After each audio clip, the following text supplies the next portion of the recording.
So welcome everyone, and thank you for joining us today, the first webinar of the new year.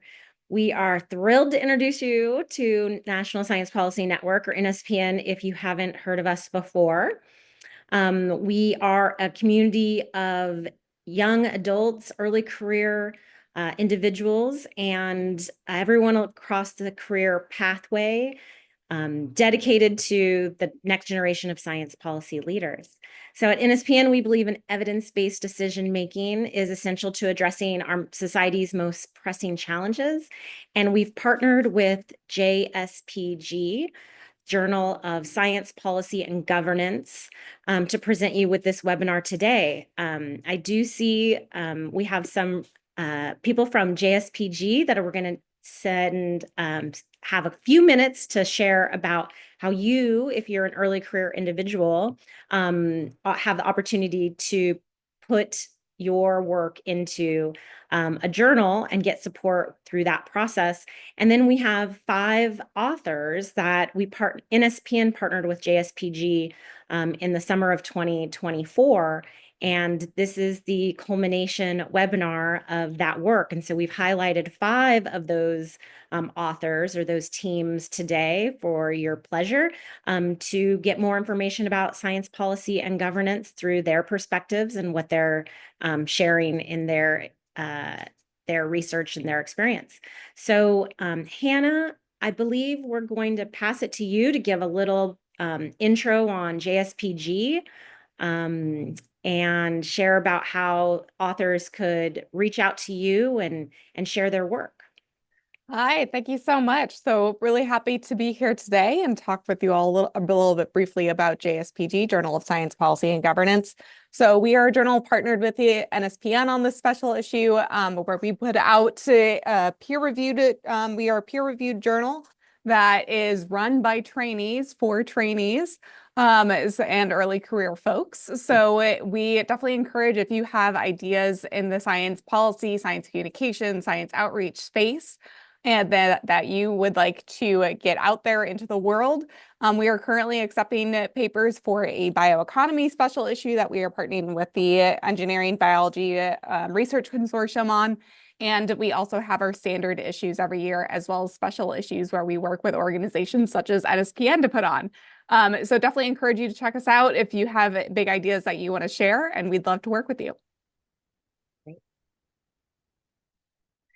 I'm going to pass it to our program manager, Patricia, to launch into the talks for today. So thank you for joining, and really appreciate you joining the call and the author's work as well. Thanks to Prang. Hi, everybody. I'm Patricia Groover-Barr. I'm the program manager at the National Science Policy Network, and I'm really excited to introduce our speakers today. So up first, we have Atif Ashraf, who will be speaking on behalf of the paper that's titled Shining a Light on Equitable Solar Energy, Addressing Challenges and Enhancing Opportunities for Business Participation in Community Solar. And Atif, you might have some of your other colleagues here, but feel free to kick it off. Okay, hi. Hope everyone can hear me.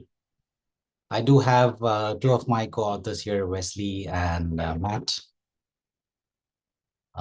So yeah, I'll just share my screen.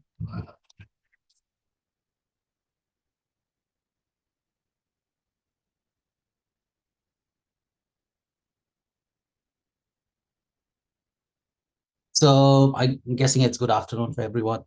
I'm from Texas, so it's currently 12 p.m. At noon. So yeah, my name is Atif, and today I'll be presenting our policy recommendations for an underutilized strategy in achieving the United States decarbonization goals with a focus on equity. So basically, the idea is business participation in community solar programs. So according to the Department of Energy's Solar Future Study, we need solar energy to account for 45% of all electric generation by 2050 to achieve a decarbonized electric grid. However, we currently stand at only 3.9%. While community solar programs have typically focused on utility scale platforms, we have identified significant untapped potential in business participation. Our analysis showed that engaging business in community solar offers multiple benefits. It maximizes the existing commercial space for solar installations, reduces the need for dedicated solar farmland, increases energy resilience at residential level, and crucially improves equitable access to solar energy. We'll explore these three comprehensive policy recommendations designed to encourage broader implementation of business community solar programs, focusing on practical strategies that benefit both business and communities.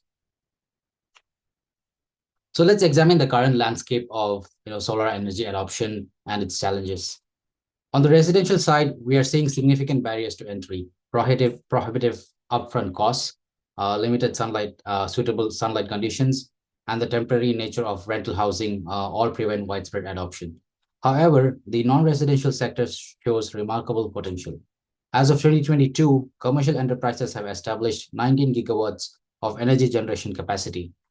These installations leverage various space like rooftops, car porches, or carports, and off-site facilities. Research shows that buildings larger than 1,000 square meters could potentially meet 20% of the total electricity energy demand through community rooftops, through community microgrids. Sorry. The main challenges we need to address are substantial, though. Installation costs can exceed over $1 million for large buildings. Businesses need clear financial risk mitigation strategies, and current incentive structures are limited. Therefore, these challenges, while significant, present opportunities for policy intervention. So now let's look at a concrete example that demonstrates the immense potential of business participation in community solar. For example, Walmart serves as an excellent case study. A single Walmart rooftop provides around 16,500 square meters of space, enough to generate power for nearly 200 homes. With the current infrastructure of 148 stores and 4 distribution centers, the potential impact is substantial. Importantly, utilizing these existing commercial rooftops reduces the need for dedicated land use compared to traditional solar farms. This potential is already being realized through real-world implementations.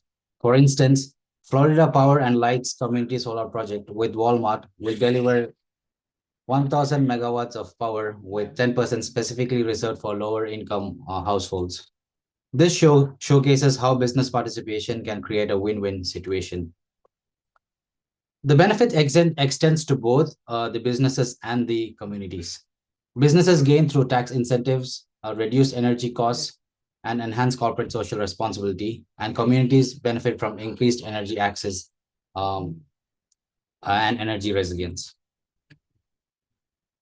First, we propose mainly in this policy paper 3 comprehensive policy recommendations to accelerate the business participation in community solar programs. The first one is the Sunny Awards program renewal, where we're expanding the current Department of Energy Sunny Award programs. This includes providing startup grants of up to $50,000 for new community solar projects. I'm sorry if you can hear my kids filming in the background. This includes providing startup grants up to $50,000 for new community solar projects, coupled with ongoing technical support of $5,000 to $10,000 annually for up to 10 years. Importantly, we propose integrating corporate social responsibility targets into the evaluation criteria, aligning business interest with community benefits. Second, we advocate for modifying existing tax incentives. This includes including a storage tax credit of 10 to 20% to help businesses invest in battery storage systems, and small business bonuses for projects under 0.5 megawatts. And a new redistribution tax credit to incentivize businesses to share excess energy with their communities. Third, we propose a new business distribution model that creates sustainable partnerships between businesses and communities. This model requires a minimum 25% of energy allocation to disadvantaged communities and introduces innovative approaches like integrating solar benefits with customer loyalty programs. This ensures both business engagement and community benefit. The successful implementation of these policies requires coordinated action across multiple stakeholders. At the federal level, we propose DOE-led workshops, bringing together. Give me 1 second.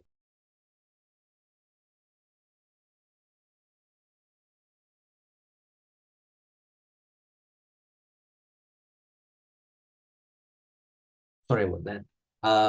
So yeah, at the state level, implementation must be tailored to local regulations with specific focus on establishing appropriate pricing controls and monitoring energy allocation. Businesses will need to meet eligibility criteria, demonstrate achievement of specific milestones, and maintain regular reporting of outcomes. Lastly, central to our implementation strategy is ensuring equity. This means establishing transparent monitoring and reporting systems to guarantee fair pricing and energy allocation for low and moderate income households. Therefore, these mechanisms we hope will help ensure the benefits of the community solar reach who need them the most.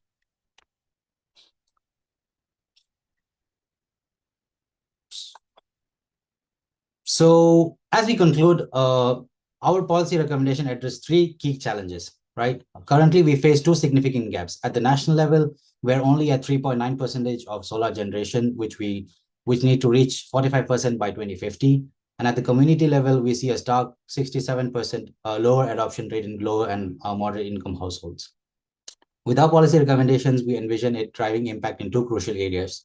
First, in terms of energy access, we are targeting the current 67% adoption gap in LMI households. Our policy recommends that businesses allocate a minimum of 25% of their produced solar energy to community distribution. This, combined with potential of commercial buildings, could reduce energy demands in disadvantaged communities by up to 20%. Second, looking at a system-wide impact, these policies will help accelerate toward the 45% solar goal by 2050 while creating sustainable business community partnerships and better utilizing existing infrastructure. The key takeaway is that engaging businesses in community solar, we create a sustainable path to equitable, clean energy access while meeting our national decarbonization goals. And so I thank you for your attention, and I'm happy to take any questions. And once again, sorry for the background screaming. I don't know if you all heard that. Thanks, Atif. Does anyone have any questions? Feel free to ask, or you can write in the chat as well.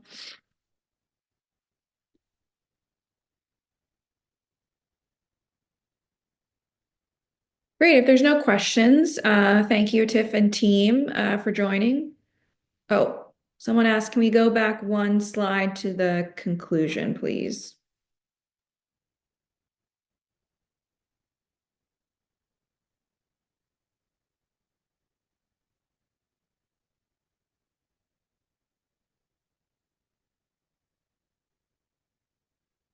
Yes.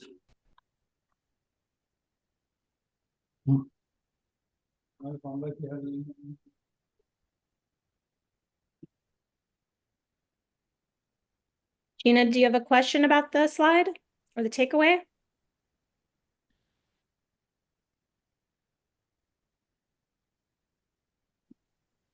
Oh, no, sorry. Sorry about that. I didn't even put my camera on. Sorry. Is it okay if I unmute? Yeah. Thank you. I just wanted to reread because I'm kind of a slow reader, so I just wanted to digest again. Thank you.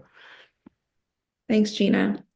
Okay, so next we have Pushali Banerjee and Patrick Sheary, I'm sorry if I'm messing up your name.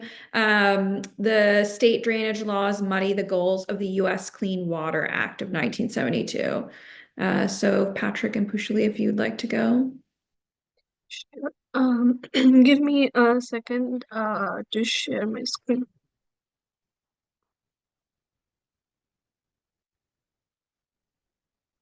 Can you all see my screen? Yep. Okay. Okay. Hi everyone. Thanks for having me here. Firstly, My paper mainly deals with the shortcomings of the Clean Water Act, which was established in 1972, and with respect to the problem of non-point source sediment pollution created by dredging of agricultural drainage ditches. So I want to start off by like quickly talking a bit about the two concepts like point source and non-point source. So point source is basically like where there is a single source of contaminant coming in. So like sewer pipes or like discharge coming in from the industries. So the non-point source basically has like multiple sources, for example, like precipitation for snowfall, agricultural runoff. So the EPA, or the Environmental Protection Agency, they actually in their official documents, they talk a lot about the point sources of pollution. They actually talk and specify which are the point sources of pollution which are considered. But they don't talk a lot about the non-point sources of pollution. They have like very limited information given in their official documents, which is like limited to agricultural runoff. But um, Clean Water Act, which has the main goals of kind of maintaining the physical, chemical, and biological integrity of the waters, or the quality of waters, they actually this law, which is the greatest law of the which maintains the quality of the water in the United States. It actually ignores the concept of the non-point source sediment pollution originating from the drainage ditch maintenance. So I want to talk about a bit about the drainage districts. So these are bodies which actually maintain agricultural streams in majority of the United States. So in the Midwestern part of the United States, there's a lot of agricultural lands, and there's a lot of agricultural streams as well, and drainage ditches there. And these drainage districts, they are in charge of like dredging and maintaining these drainage ditches for agricultural advantages, obviously, and for like smooth flowing of water. And these drainage ditches are actually maintained entirely by the drainage districts and the states. So but these dredging activities, they don't require the Section 404 permits. So Section 404 permit is actually it actually the section I don't want to talk a lot about the Section 404 permit because I know I don't have a lot of time, but it doesn't require Section 404 permits because it's considered a part of the continuous farming operation. And the dredge sediment is actually excluded from the TMDL list as well. Only agricultural runoff is kind of considered in the non-point source sediment pollution. So what's the importance of this issue? It is obviously that it harms ecosystem, and there's like a lot of increased soil loss, and the environmental sustainability gets degraded as well. And non-point sediments sediment is non-point source sediment pollution is actually the cause of more than 50% of this 50% of the impairment problems of the streams in the United States. So another issue is that it changes the sediment dynamics in the rivers. It can cause like increased erosion problems, increased deposition problems in different parts of the rivers. It can also cause issues in the fish spawning habitats. There may be a lot of fine sediment which is deposited in the fish spawning habitats, and it gets into the gills of the fishes, and also kind of it degrades the eggs as well. So this is a problem, and also it could get worse because there has been a recent law which has been passed by the Indiana General Assembly, which actually permits the general public to remove natural woody debris from the stream channels without getting a DNR permit from the DNR, obviously. But this law could actually lead to a lot of problems and increase sediment pollution in the stream channels. So these are the few policy recommendations that we put forward for addressing this issue of non-point source sediment pollution. Firstly, it would include recognizing sediment from coming from the channel dredging as a major pollutant. And also a few policy changes can be made, like the sediment which is being dredged, it can be deposited in different parts of the river, like not just on the banks but on different parts, which could limit the delivery of the sediment into the stream channel. Also, dredging can be limited to like certain times of the year. For example, like in winter, dredging should not be done typically because there's like a lot of less vegetation, and there's a lot of loose sediment. And the other policy change that can be made is two-stage ditch designs can be implemented. You can see from the diagram that a two-stage ditch design actually limits a lot of sediment delivery into the channel itself and makes it more stable. So the second policy recommendation that we put forward is like making state drainage laws compliant with the spirit of the Clean Water Act itself, and including normal farming or like dredging and channel maintenance, which takes place in all the agricultural streams and channels in the United States under the Clean Water Act.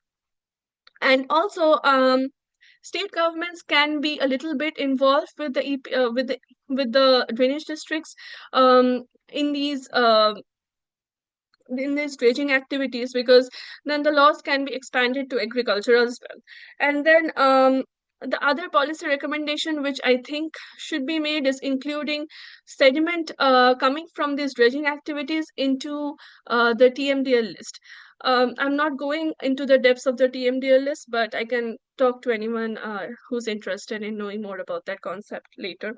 The other policy recommendation I think should be changed is using the farm bill to improve like drainage management, giving out more incentives to the agricultural community, more like more financial investment should be made for wetland and water bodies conservation. And also more financial investment should be made in increasing social science research to kind of like understand the mentality of the agricultural community itself, like why they prefer channelized streams over natural meandering streams itself, and increasing the outreach as well.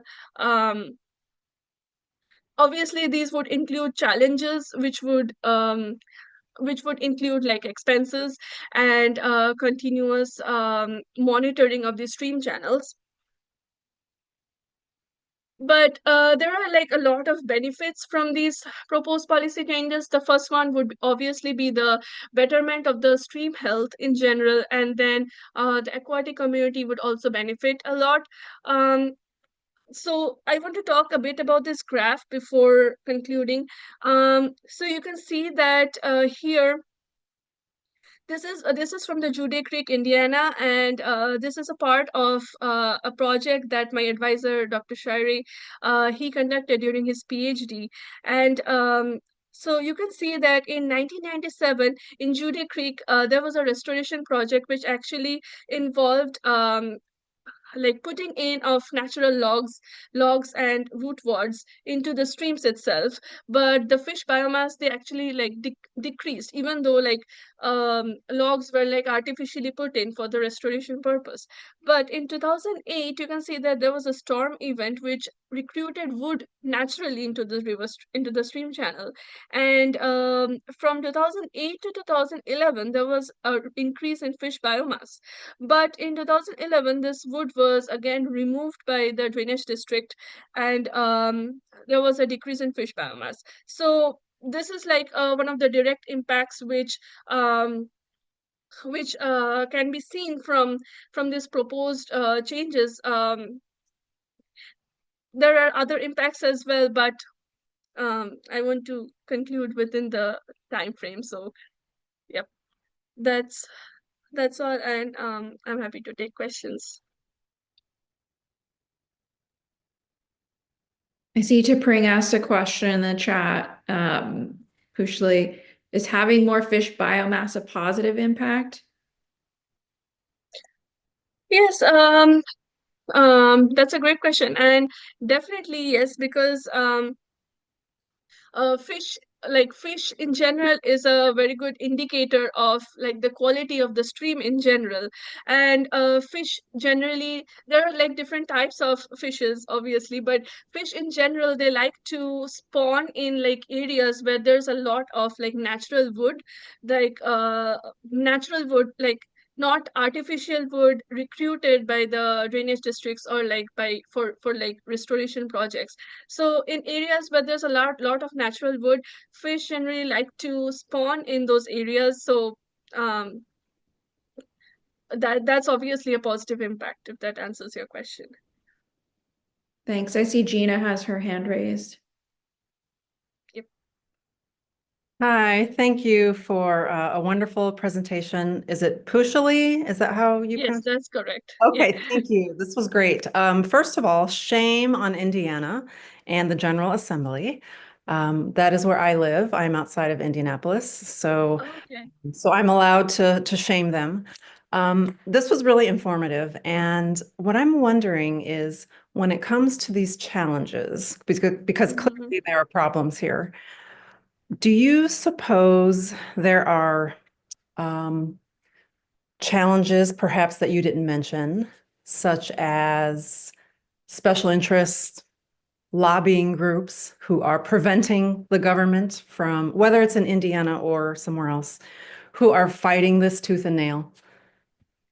Yeah, I so this is my first time writing an environmental policy paper, so I didn't want to be like so too blunt about it in the language, obviously. And so I obviously think that there are like other challenges as well besides the ones that the main challenge would be expense, I guess, but there would be obviously secondary challenges involved, which would include like politics and stuff like that.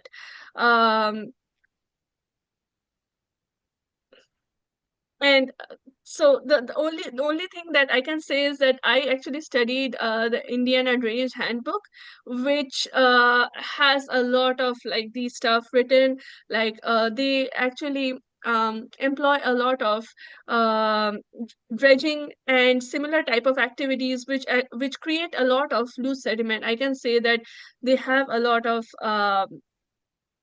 they have a lot of stable bank stabilization measures as well for like a follow up after they do the dredging.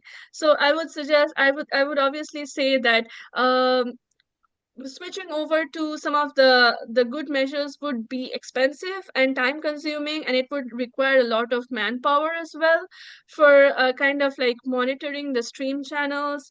And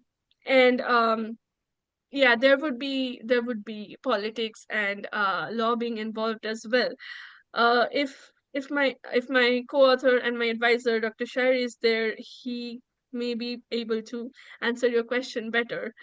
Yeah, Gina, happy to chime in. Pochly wrote this as part of a class assignment for an environmental law and policy course I teach, and I have the students in the room with me here that they're taking it this semester, and they incorporate things, the history of environmental law into their papers, and with especially the Upper Midwest, the Swamplands Acts in the 1840s, 1850s, 1860 contributed to encouragement of draining wetlands and straightening rivers. And one of the challenges of dealing with that is why we have flooding in a lot of our river systems, is because we got rid of the wetlands.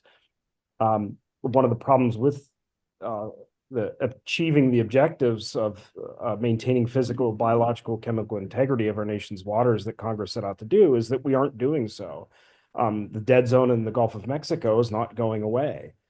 And one of the challenges is agriculture was largely exempted from the Clean Water Act unless you take that agriculture land and convert it over. And so there's going to be heavy resistance in involving agriculture as part of cleaning up our nation's waters, but we're not going to be able to do so unless we address some of these problems, like those historic drainage laws at the state level, not just Indiana, but Michigan, Illinois, Ohio, Minnesota. Minnesota has done a good job addressing at a watershed scale, but there are going to be special interests that say, no, you're not going to regulate us, but it doesn't solve the problems of water quality in states like Iowa that are it's so bad that they can't pull out water for drinking water in some places at some points in time because the nitrate levels are so high, and you add on the sediment pollution, it creates a problem. There are glimmers of hope,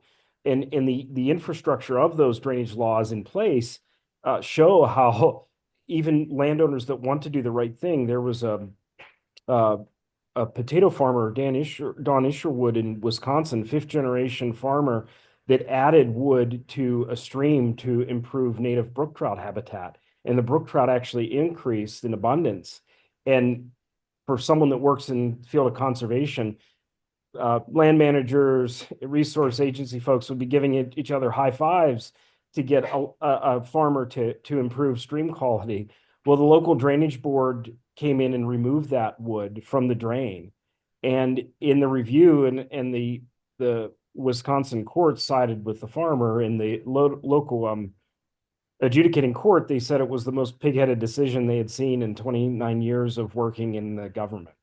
Because here you have a landowner trying to do the right thing to help perpetuate a species that is at risk in Wisconsin because of declining habitat and temperature change.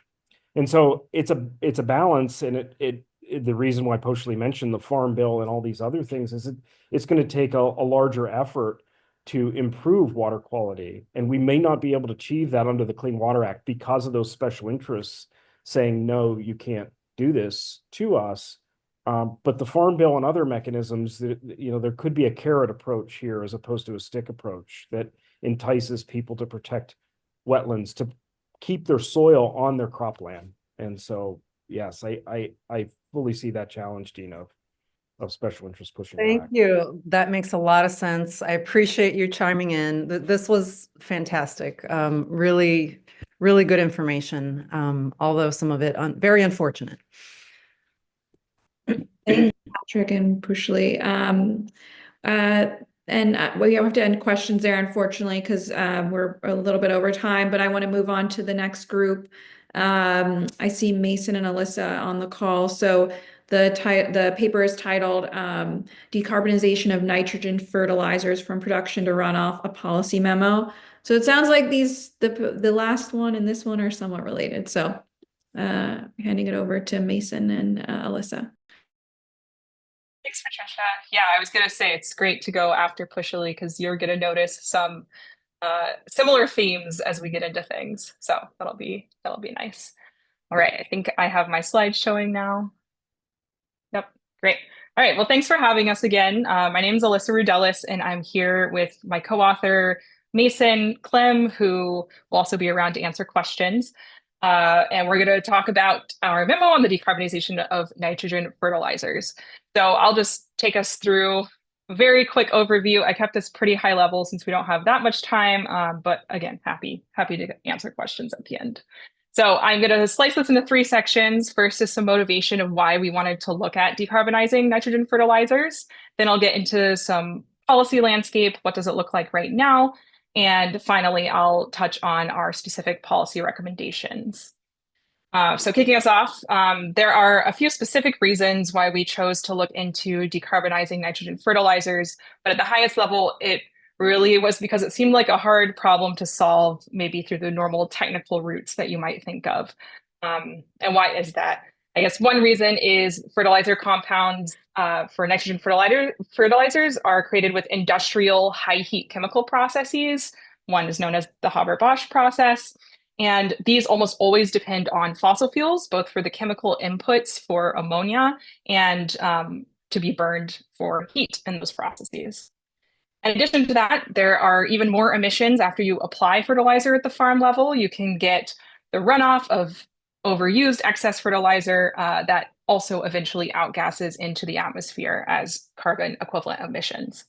Beyond these 2 specific emission sources, there are also other sources involved in the supply chain, like from transportation, for example, but that's a much lower order of magnitude than these 2 main emission sources. So altogether, we find actually that nitrogen fertilizer industry accounts for 1 to 3% of US greenhouse gas emissions, depending on which source you look at. So that's actually more than either the steel or cement industries, which are also known as two of the hardest to decarbonize industries out there. Beyond emissions purely, though, there are a lot of other important considerations. Synthetic fertilizers, for example, have allowed us to produce significantly more food over time, which means we could sustain more people. That also means that any changes to the system could carry some sort of food security risk with it. That's something that needs to be held into account. Additionally, since, like I said, a lot of the ammonia and nitrogen fertilizers is made with fossil fuels, the sector is extremely susceptible to price shocks and supply issues that could be caused by geopolitical factors. Luckily, I guess there is technically a way to decarbonize fertilizer production through engineering, mostly by using green hydrogen to make ammonia. This is a way of making hydrogen through electrolysis, so taking the hydrogen out of water with electricity. And this process does have the ability to reduce the CO2 emissions from nitrogen fertilizer by up to 90%, which is great. But there's always a catch. And this process is extremely expensive, much more expensive than the traditional methods of making hydrogen. And on top of that, for this to actually be green hydrogen for our fertilizer, the electricity produced and used in the process would need to be clean, which just isn't the case across the country at this point. Beyond electrolysis, there are other more traditional methods of fertilizing farms. Think of compost and manure, crop rotations, cover crops, these sorts of things. But typically it is also more expensive for farmers to switch to using those methods, especially at first, if they're already using synthetic fertilizers on their farms. So what do we do? I've given you a lot of reasons of why it's hard to decarbonize these nitrogen fertilizers. So maybe now you see why we wanted to ask, okay, is there maybe a policy way that we can make this easier on ourselves and on farmers generally? So with that context, let's first look at where policy stands now. There's a breadth of efforts around fertilizer decarbonization at the federal level in the US. I've mostly broken it up between the EPA, USDA, DOE, and Treasury. At the EPA, they don't regulate the on-farm use of fertilizer at all. Like Pushali was saying, it's not a point source of pollution, so they can't regulate it. But they do have some voluntary pollution reduction programs that farmers can opt into to try and use less fertilizer. They also do regulate the chemical formulations of fertilizers themselves at the factory level, so trying to make them safe from the beginning. At the USDA, it's, again, mostly voluntary programs related to decarbonizing nitrogen fertilizer. So both on the educational side, teaching farmers about the emissions that can come, and the emissions and the environmental impacts generally that can come from fertilizers. And then they also have incentives to try and get farmers to precisely apply their fertilizer so they're not overusing it, and also consider some of these alternative fertilizers, like I said, compost, manure, that sorts practices. Lastly, DOE is mostly working on research in how to use green hydrogen, what future practices around fertilizing could look like, but they're also relying heavily on a tax credit that the Treasury actually just finalized called 45V, which is a credit for green hydrogen, effectively. So looking at this list, you might notice that there really aren't any hard regulations and rules that could be used effectively to decarbonize nitrogen fertilizer. So we have to think about, why is that? I'm sure other people have thought about this before, so there must be a reason. And when you think about it, the country has a lot of farmers and different ag groups. And historically, they've been a little hesitant to shift from their current fertilizing practices, which honestly makes a lot of sense. As I mentioned before, it's a big financial barrier to switch from kind of an ingrained way of fertilizing, a system that's very entrenched in the sector.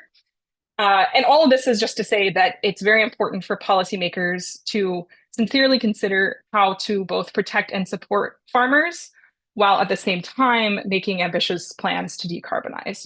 You need to be doing those two things in parallel. So given all these technical, financial, and political constraints, we entertained three big picture policy strategies. The first would be to do nothing, because it's always good to compare to that option. The second was to stick to pure industrial decarbonization. So keep everything the same, but make the hydrogen with electrolysis instead of with fossil fuels. And the third was to incentivize NextGen fertilizer practices, which is sometimes called transformational decarbonization, that just don't rely on the fossil fuels at all. And because this was kind of an ideal picture, we chose to give specific recommendations for the third as kind of the boldest option that would really depend on government help to even make possible. So our final recommendations were first to write policy that would require the EPA to actually regulate the on-farm use of fertilizer instead of just having voluntary compliance programs. The second would be to both provide transition funding for farmers moving from synthetic fertilizer to other methods, and also create a new insurance program for farms moving to these more transformational decarbonization methods so that it's easy to get past the first 3 to 5 years of making that change.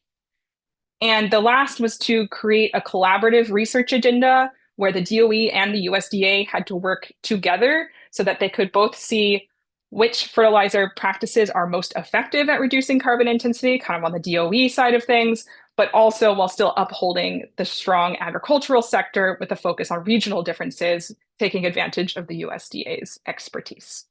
So I think I'm a few seconds over time, but that's all the detail I could get into. So if you're interested in learning more, you can ask us some questions now or also see our memo. So thank you. Thanks, Alyssa. Tapring had a question. What is the magnitude of this issue if we decarbonize all the ag industry? What would be the impact on the carbon footprint?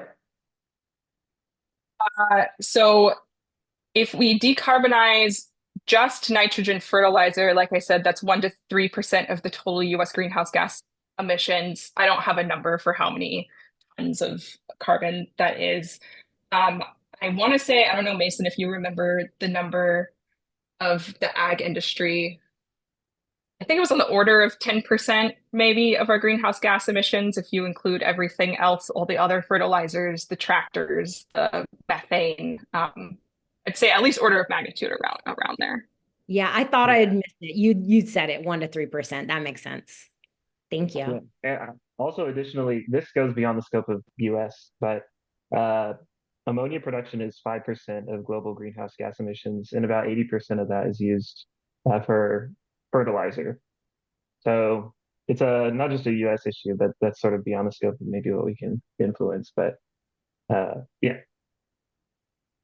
I have a question. Now that the administration is changing and a lot of these recommendations might not be feasible at the federal level, what can states do? Because I'm based in the state of Pennsylvania. I run basically the Pennsylvania version of the AAAS fellowship.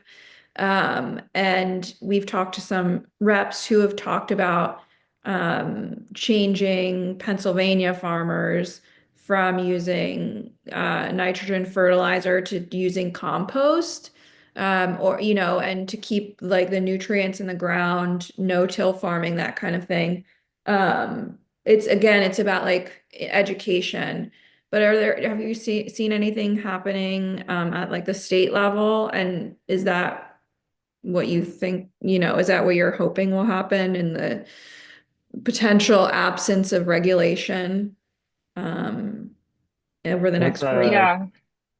There's I think there's two that we mentioned in the paper. One is California has a lot of state level initiatives on this front. But then there's another, it's a collection of states, and I'm forgetting the name. I need to look it up, find it in the paper. But there's a collection of states that have mutual emissions goals that they set. Is it RGGI? I can look in. What was that? Is it RGGI, the Regional Greenhouse Gas Initiative on the East Coast? Yeah.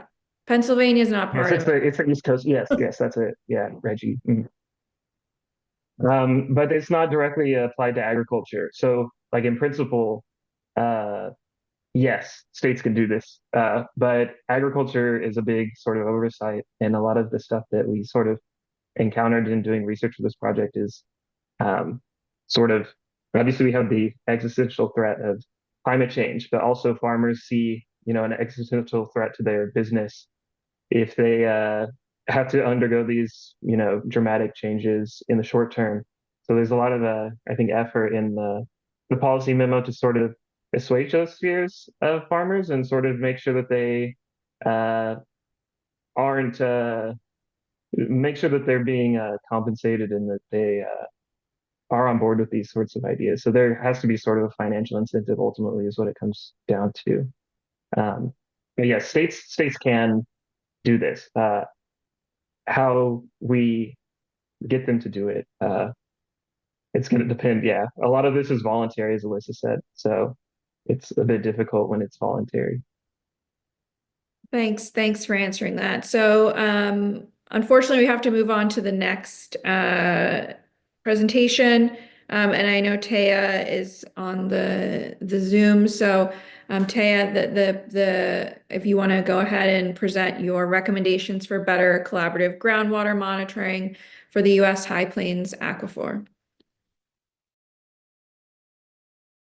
Oh, okay. Can everyone hear me? Okay, great. Thank you so much. One second. Let me share my screen. Okay. Window. Okay. Let me see. Sorry, one second. I'm not the best with Zoom. Sorry. Let me just re-download it.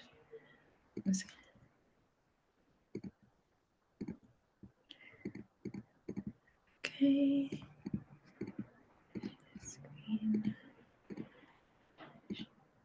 Alrighty, can everyone see my screen? Yep. Amazing. Thank you so much. So my presentation for my paper is going to be recommendations for better collaborative groundwater monitoring for the U.S. High Plains Aquifer. And so I'm a PhD candidate at King's College London. I am American, and my whole family's from Texas. So I have a deep interest in the aquifer from my own research doing there from high school till now. And so basically, the High Plains Aquifer is a vital water resource for over 2 million people in the United States. However, it is facing extreme threats from over-extraction, risking water availability, quality, and equitable access. And a huge way to fix this issue is effective monitoring. And right now, what we have is a very fragmented state-level approach to this large transboundary water resource, which is the largest aquifer in the entire North American continent. And so I kind of made a policy recommendation for the EPA and the USGS to the Environmental Protection Agency and the United States Geological Survey to work together to help make a more collaborative monitoring system. So basically, I'm pretty sure most of you understand what groundwater monitoring is, but basically it's a way to track groundwater levels, flow, and quality by data collection analysis. And it provides really important insights for how we can use the resource now and later in the future. And a lot of people, Pashula and Patrick talked about this a lot earlier as well, but how particularly agriculture, especially in the Ogallala, is very, very, very important. And this aquifer goes all the way from South Dakota down to Texas. And Texas is my area of the catchment that I focus on personally. And there's huge issues with over extraction. It doesn't just take water quantity out, but it also changes the quality of the water. So the more you extract over time, it takes a very long time for aquifers to replenish. But in order to understand how much we're taking out, you need to monitor all levels of the biological issues going on, the water level issues going on. And every state that holds a part of the catchment is doing a different thing. And so basically, yeah, so every state has its own has its own approach to doing it. So places like Kansas, for example, has its statewide monitoring program, but the methodology in Kansas is very, very different than the methodology in Texas through the Texas Water Development Board. And the methodology is very different in South Dakota and New Mexico. So every single state is doing their own monitoring. And what's become more of a problem is the EPA has a compliance authority over states using their fresh water, including their aquifers, to meet the Clean Water Act and the Safe Drinking Water Act. However, the main compliance authority and the enforcement authority still remains with the states in order to make sure these things happen and go through. And again, every state has different desires to make sure that this actually works. So right now, right now we don't have any kind of collaborative effort going on. So every state is taking its own data and not sharing it with one another. And there's been a lot of conflicts over time, which is explained in my paper as well, with different states taking each other to court about issues with its groundwater usage from the other states, because the same aquifer, again, is being depleted heavily in different areas for different reasons at different times. And so I had two policy options. I had the federal state collaborative program, which is what I named it, and basically standardizing data collection between all US states, led by the EPA's enforcement authority, but kind of using the legacy of the United States Geological Surveys kind of standardization that they go in and provide support to states currently who are doing their monitoring programs. So kind of taking their methodology and maybe standardizing it across all states. And then, but it obviously requires significant political will in order to get that to work.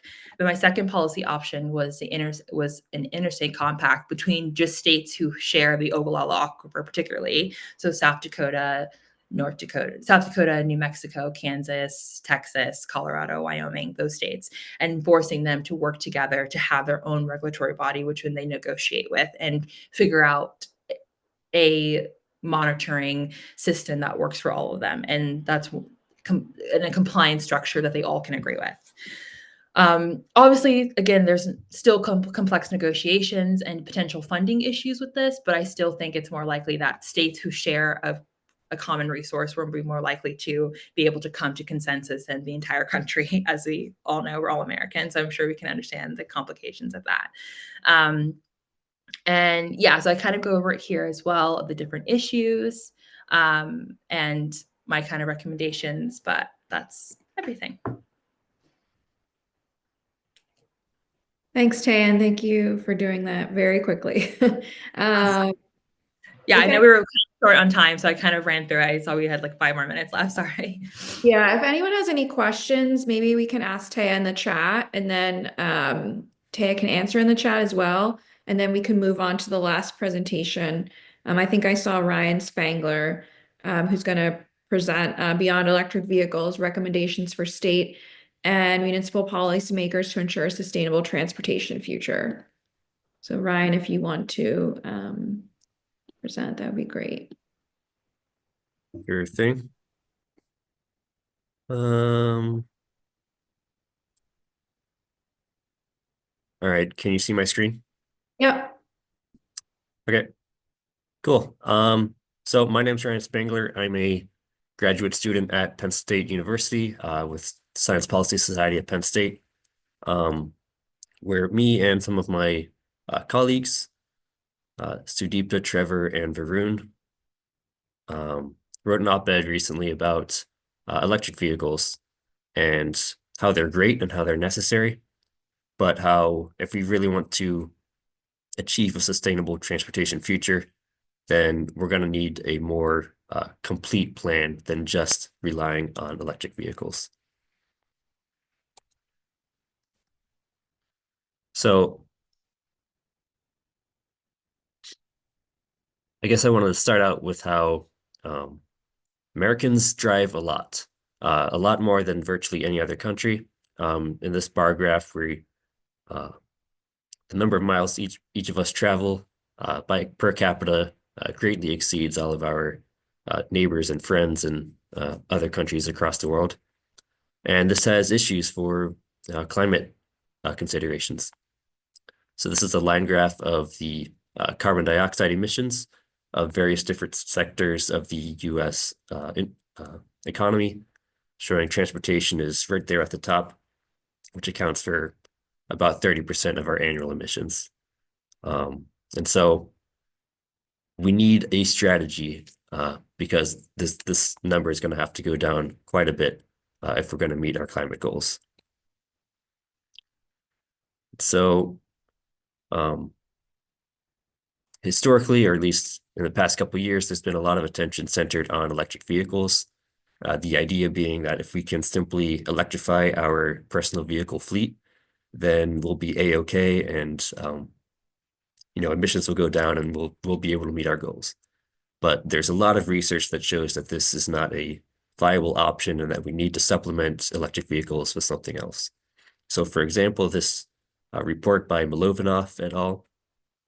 From 2020, just to paraphrase it, it shows that if we rely only on electric vehicles, and we want to meet our climate goals, that would require more than 350 million of these electric vehicles by 2050. So that's going to add a huge amount of demand for electricity and critical minerals, which each have further problems of how do we decarbonize the electric grid that quickly and to that extent, and how do we get these critical minerals without causing more problems. And so we wanted to take a look at what we can do from a state and municipality level, which is especially important now that the incoming administration is not going to take these concerns quite so seriously. So our first idea, and maybe the most important one here, is that we need to reduce the car dependency of the American culture. And so urban sprawl is a pretty big problem globally as well as in the United States. It contributes a lot to greenhouse gas pollution because it promotes car dependency and large travel distances and a whole host of other issues. So we believe that by land use reform, we can make some significant improvements to the transportation-related carbon emissions. So in contrast to urban sprawl is something called mixed-use zoning, which is getting a lot of attention recently because it allows you to co-locate residential, corporate, and retail developments all in one location. So that promotes more compact communities, leading to better public transport usage and the ability to walk and bike to work, and a whole host of other positives that come out of that. Unfortunately, there's a lot of most states and municipalities incentivize the exact opposite. They have zoning laws and regulations that require a lot of parking spots, for example, or a lot of single-family homes. But there are some states that are taking strides in the right steps. We looked at specifically Minnesota as an example of a state who has put a lot of legislation in recently, hoping to reverse these trends with land use. Our second recommendation would be to limit the size of the electric vehicle batteries when possible. So everyone, when they go out to buy an electric vehicle, they typically try to get the largest battery they can afford. But it turns out that the vast majority of our normal driving days could be sustained even with a small battery, just relying on overnight charging.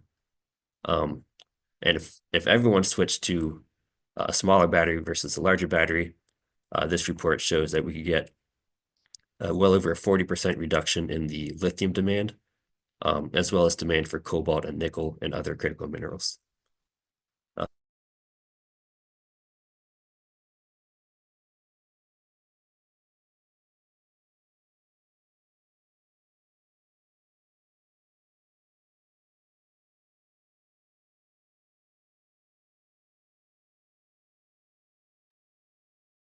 I think we lost Ryan, or he froze.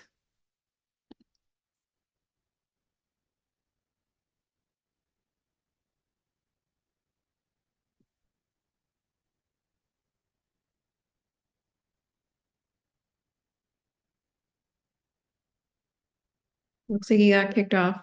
Guess we'll wait for him to come back on. Do you want to wrap up and then have him if he comes back on? Sure. Oh, there he is.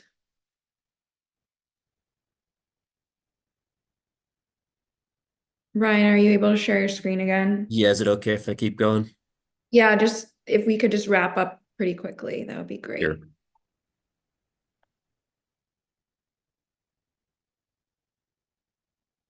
All right. So yeah. So we're hoping that we can use similar financial incentives to promote smaller battery usage, especially in cities where large batteries aren't as necessary. And that would have huge impacts on the amount of critical minerals that we need to support this clean transportation transition. And then finally, we want to make sure that the technology continues to evolve and improve with time.